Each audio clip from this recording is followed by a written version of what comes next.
अस्सलामुअलैकुम, this is doctor Mohammad Usman और ये उर्दू वर्जन है टर्मिनोलॉजी की वीडियो का।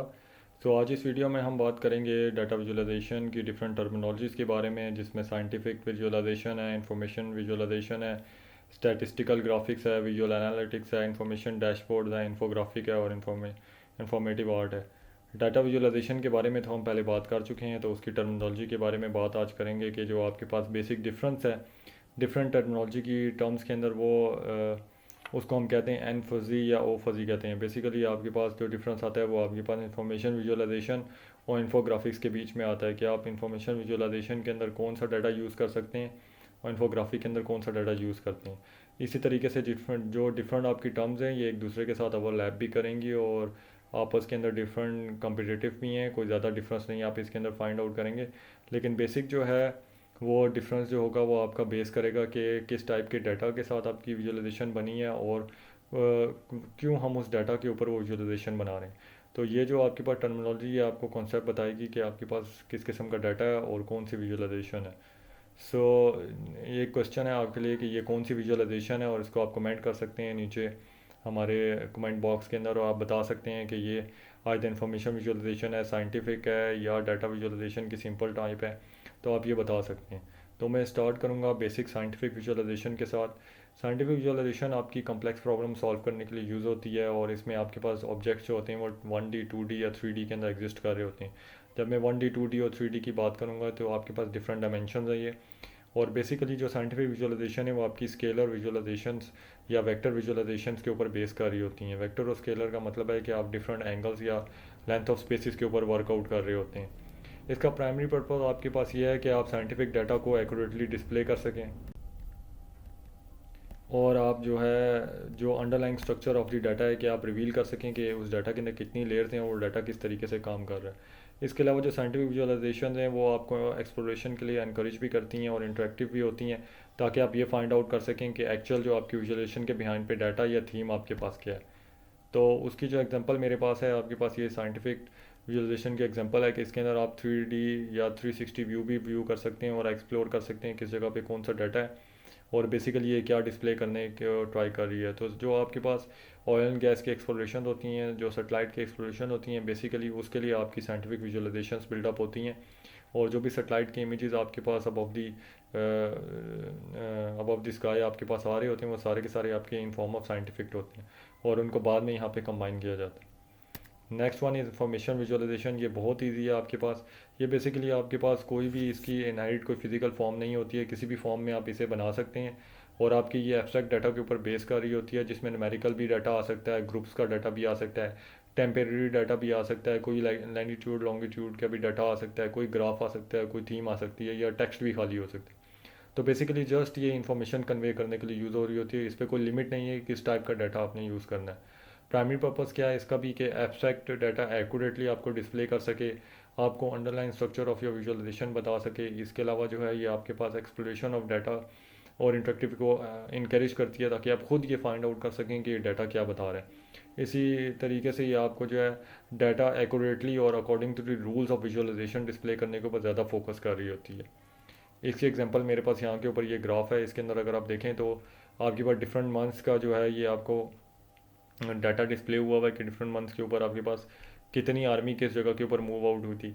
तो बेसिकली आपको इसको खुद रीड आउट करके पता करना पड़ेगा कि आपके पास किस एरिया में किस टाइम के ऊपर कितनी मूव हुई थी। एक्यूरेट नंबर्स गिवन नहीं है, जस्ट ये आपको ये बता रहा है कितनी आर्मी मूव आउट हुई थी। इसी तरीके से नीचे यहाँ पे लिखा हुआ है कि कौन सा कलर कौन सी चीज़ बता रहा है।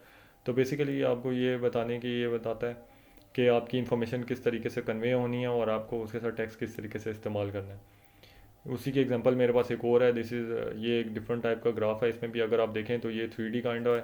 वो आपके पास वन डायमेंशनल था, बिल्कुल स्टैटिक एक पिक्चर की तरह है। ये 2D या 3D के अंदर आपके पास है। तो ये भी आपको बता रहा है कि डिफरेंट जो आपके पास रेवेन्यू जनरेट होता है फ्रॉम डिफरेंट मूवीज़ या डिफरेंट आपके पास आपके पास जो डिफरेंट सीजन्स हैं उनके थ्रू आपके पास रेवेन्यू वो आपको किस तरीके से डिस्प्ले होगा।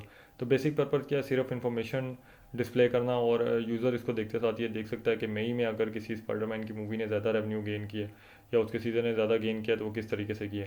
और इसमें आप जूम इन और एक्सप्लोर भी और मूव आउट भी कर सकते हैं। बेसिकली इसके अंदर आपके पास ज़्यादा इंफॉर्मेशन डिस्प्ले आप कर सकते हैं using the information visualisation.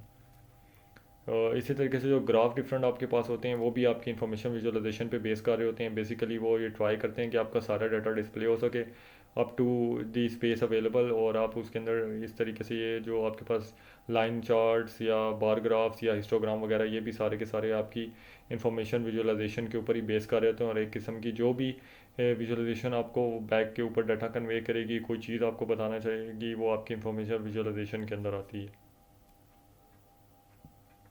Then हमारे पास स्टैटिस्टिकल ग्राफिक्स हैं। बेसिकली ये भी आपके एब्स्ट्रैक्ट डाटा पे बेस कर रही होते हैं, लेकिन जो मोस्टली जो आपका डाटा होता है वो आपका क्वांटिटेटिव या न्यूमेरिकल डाटा होगा। तो इसका मतलब आपके पास टेक्स्ट कम होगा और आपके पास न्यूमेरिकल इमेजेस या ग्राफ्स वगैरह आपके पास ज़्यादा होंगे। ये आपका डाटा ज़्यादा एक्यूरेटली डिस्प्ले करती है, और उसके अलावा जो है ये अंडरलाइंग स्ट्रक्चर ऑफ डाटा आपको बताती है कि कौन से कॉलम या कौन से डाटा के ऊपर आपके पास कौन सी आपके पास ग्राफ या लाइन चार्ट या बार चार्ट या वो स्पेसिफिक वैल्यू डिस्प्ले हो रही है। लेकिन ये ज़्यादा आपके पास रूल्स को ज़्यादा फॉलो नहीं कर रही होती। बेसिकली आपके पास ज़्यादा एक्सप्लोरेटिव या इंटरेक्टिव नहीं होती, बेसिकली स्टैटिक होती है। इसकी एग्जांपल मेरे पास यहाँ पे आ गया है। जैसे मेरे पास डिफरेंट चार्ट्स हैं इलेक्शन के वोटिंग के, तो इसमें अगर आप देखें तो आपके पास डिफरेंट जो यूज़र्स हैं उनके चार्ट्स यहाँ पे ऊपर गिवन है। तो बेसिकली आपके पास स्टैटिक काइंड ऑफ है कि आपके पास लाइन चार्ट्स बने हुए हैं डिफरेंट, और इसके अंदर आप इसको एक्सप्लोर नहीं कर सकते, जूम इन नहीं कर सकते, जूम आउट नहीं कर सकते। तो बेसिकली जस्ट इस डिस्प्ले के ये हुआ था और ये आपके पास डाटा डिस्प्ले हो गया। इसी को अगर कलरफुल भी कर लें तो बेसिकली वो आपके पास ये बताएगा कि किस जगह के ऊपर कितना ज़्यादा आपके पास कौन सा क्राइम रेट है या आपके पास क्या चीज़ हो रही है। तो जो आपके पास अगर डबल बार चार्ट इसको हम कहते हैं, बेसिकली अगर ये डिस्प्ले हुआ है above is positive, below is the negative. तो बेसिकली ये आपको सिर्फ ये डिस्प्ले करेगा कि आपके पास डाटा किस तरीके से या किस जगह के ऊपर किस टाइम के ऊपर कितना डाटा आपका फर्दर मूव आउट हुआ था। तो बेसिकली इसमें भी आप जूम इन नहीं कर सकते, जूम आउट कर सकते हैं। एक स्टैटिक डाटा डिस्प्लेबल है जो आपको रीड आउट करना है, उसी के थ्रू आपको वैल्यूज़ फाइंड आउट करनी है। जो नेक्स्ट वन है हमारे पास विजुअल एनालिटिक्स है। ये सिर्फ एब्स्ट्रैक्ट डाटा के ऊपर बेस करेगी। ये बेसिकली गोल ओरिएंटेड होती है, यानी ये किसी स्पेसिफिक क्वेश्चन के ऊपर आपकी ये बेस कर रही होगी।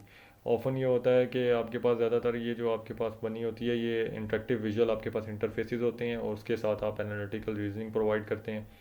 ये भी इस किस्म की एस्थेटिकली प्लीजिंग नहीं होती है आपकी, आपके पास कोई बहुत ज़्यादा शोशा इसके अंदर नहीं होगी।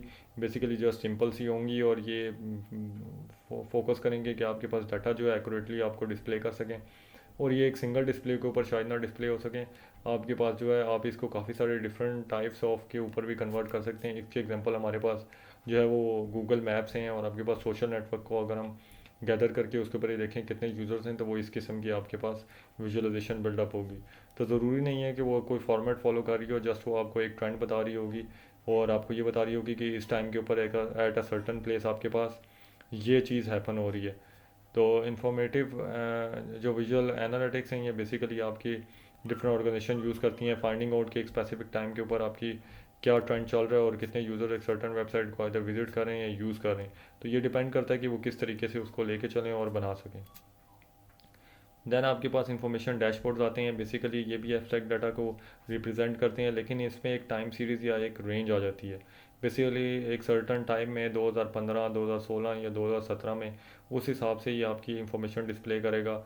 लार्ज अमाउंट ऑफ डाटा को क्विकली डिस्प्ले करने का तरीका है कि रेंज ऑफ डाटा को आप एक सेलेक्ट कर लें, उसमें वो डाटा को डिस्प्ले कर देगी।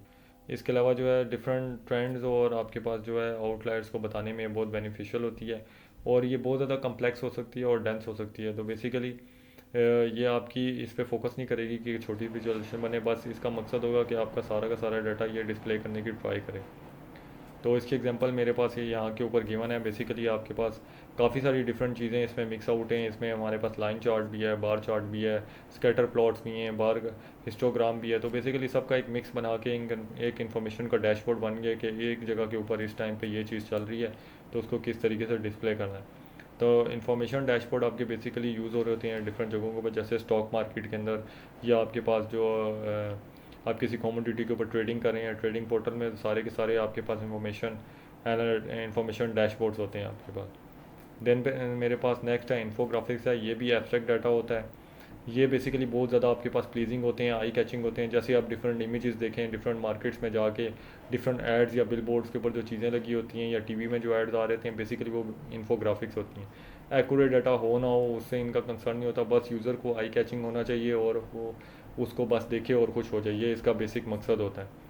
इसकी एग्जांपल मेरे पास यहाँ पे गिवन है कि अगर आपके पास कोई भी ट्रेंड होगा किसी भी जगह का, तो आपको सिर्फ उसने ये बताना है कि किस चीज़ की कितनी मार्केट है, फेसबुक लोग कितने यूज़ कर रहे हैं, ट्विटर कितने यूज़ कर रहे हैं, किस जगह से किस तरीके से यूज़ हो रहा है। तो बेसिकली इन्फोग्राफिक्स काफ़ी कलरफुल किस्म की होती हैं, और इसमें आप जो भी आप मिक्स करना चाहें, बस जस्ट आपने यूज़र को प्लीज़ करने के लिए वो बनानी होती है, और आप उसमें वो डाटा डिस्प्ले कर सकते हैं।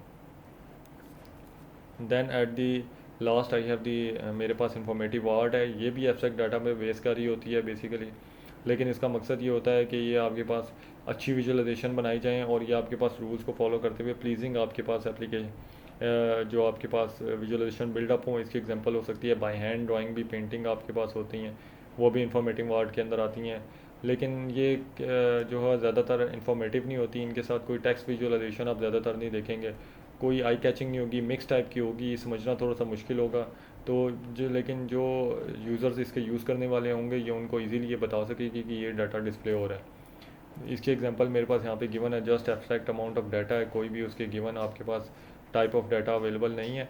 जस्ट आपने खुद ही फाइंड आउट करना है कि आपके पास क्या डाटा है और वो किस तरीके से डिस्प्ले हो रहा है, या क्या कर रही है, ये सर्कल्स आपको क्या बता रहे हैं। तो यहाँ पर ये कुछ स्टेप्स के बारे में आपको डाटा बता रहा है, तो स्टेप्स के बारे में कि यूज़र एक प्लेस से कितनी प्लेस पे रुका था या कितने टाइम के लिए रुका था।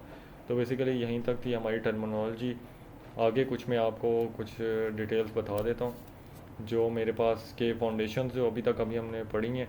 जो आपकी विजुअलाइजेशन बेस करती है वो डिज़ाइन प्रिंसिपल्स पे करती है, प्रोसेस और डाटा पे करती है। उन दोनों के बगैर आपकी विजुअलाइजेशन बिल्डअप नहीं होंगी। परसेप्शन और कलर पे करेंगी, और कॉग्निशन के ऊपर। इसके अलावा मेथडोलॉजी आपकी काफ़ी सारी डिफरेंट हो सकती है, जिसमें D3 trees and network, maps, high dimensional data या विजुअल स्टोरी टेलिंग। तो मेथड कोई भी हो, लेकिन बेसिक मकसद क्या है कि आपने डाटा को एक्यूरेटली डिस्प्ले करना है और वो यूज़र के अंडरस्टैंडेबल हो। तो बेसिक पर्पज़ है कम्युनिकेशन ऑफ योर इन्फॉर्मेशन, कि आप यूज़र को ईजिली कम्युनिकेट कर सकें जो चीज़ आप बनाना चाह रहे हैं। एप्लीकेशन में हमारे पास काफ़ी सारी हैं, D3 है, टेबल है, विजुअलाइजेशन आर्ट्स हैं। इसके अलावा अभी भी काफ़ी सारी और भी इंटरनेट के ऊपर एप्लीकेशंस आ गई हैं, जो आप जहाँ के ऊपर आप इजीली अपनी विजुअलाइजेशन को बिल्डअप कर सकते हैं, अपने डाटा को लोड कर सकते हैं। जो पावर पॉइंट या आपके पास एक्सेल है, वर्ड, वो भी आपकी इन चीज़ों को सपोर्ट करता है, लेकिन एक लिटल स्केल तक। तो एप्लीकेशंस के अलावा जो है, अभी तक इस क्वेश्चन को आप आंसर करने के लिए नीचे कमेंट कर सकते हैं कि हम क्यों विजुअलाइजेशन बनाते हैं, और जो है इसका आंसर मैं आपको बता भी चुका हूँ। और मुझे खुशी होगी अगर आप इसका आंसर दोबारा कमेंट में लिख के हमें बता सकें। और एक जो आपको मैं टास्क देना चाहता हूँ, वो आपने फाइंड आउट करना है। ये भी ज़रूर कमेंट कीजिएगा कि कौन सा पावरफुल ब्रेन है जो इस एक्सेल की एक फ़ाइल के थ्रू जो मेरे पास डाटा गिवन है उसके थ्रू आप मैनुअली फाइंड आउट कर सकते हैं। तो देखते हैं कि कौन सबसे पहले इसका सही आंसर करेगा, और मुझे बहुत खुशी होगी अगर आप इसको आंसर करेंगे। और ये वीडियो यहीं तक थी, और अगर आपको हमारी वीडियो पसंद आई है तो ज़रूर इसे लाइक और सब्सक्राइब कीजिएगा हमारे चैनल फॉर अपडेट्स। और हम कोशिश करते हैं कि हम रोज़ एक न्यू कॉन्सेप्ट आपको प्लेस करें। इसके अलावा हमें ईमेल भी कर सकते हैं डिफरेंट ट्रेनिंग्स के ऊपर, इन हाउस ट्रेनिंग के ऊपर। और अगर कोई भी कॉन्सेप्ट आपको उर्दू या इंग्लिश में, सिंपल इंग्लिश में समझना है तो ज़रूर कमेंट कीजिएगा, और हम पूरी कोशिश करेंगे कि वो हम आपके लिए बना सकें और आपको प्रेजेंट कर सकें। और एक और चीज़ कि हम कोशिश करते हैं कि एक कॉन्सेप्ट को कम टाइम के अंदर समझा सकें। तो सम टाइम हमारी स्पीड तेज़ होती है और कभी हमारी स्पीड स्लो होती है। तो डिपेंडिंग ऑन दी टाइम और जो अवेलेबल टाइम मुझे मिलता है, मैं पूरी कोशिश करता हूँ कि उस कॉन्सेप्ट को अच्छे तरीके से समझा सकूँ। फिर भी अगर कोई कमी रह जाती है तो ज़रूर कमेंट करें, ज़रूर फीडबैक दें। मैं वापस उस कमी को दूर करने की कोशिश करूँगा। शुक्रिया।